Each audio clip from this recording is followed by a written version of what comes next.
Avokat, 2025 solli disa çështje penale që kanë prekur eksponent të lartë të shtetit. A forcon kjo shtetin e së drejtës, kjo performancë e institucioneve të drejtësisë? Shteti i së drejtës është një koncept filozofik, koncept kushtetues. Dhe i gjithë debati që bëhet në Shqipëri, sidomos debat që vjen lëvizje kryesisht nga Partia Socialiste, ka të bëjë me faktin që a janë këto, a tregojnë këto masa që merren pa një vendim formës prerë që jemi në kusht të një shteti të së drejtës apo jo. Sepse shpesh herë dhe nga kryeministri Rama është konsideruar se po tentohet që të paktën spaku ta konsiderojë Shqipërinë si një republikë prokurorësh.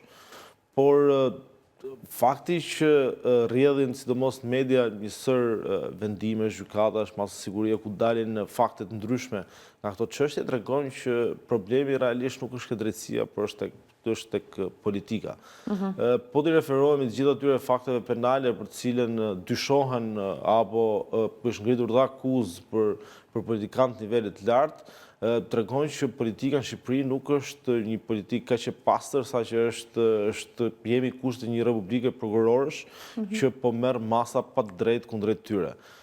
Fakti që politika tenton të përdorë mekanizma siç mund të jetë imuniteti apo forca e kartonave që kanë në kuvend, tregojnë që nuk janë kaq të pastër.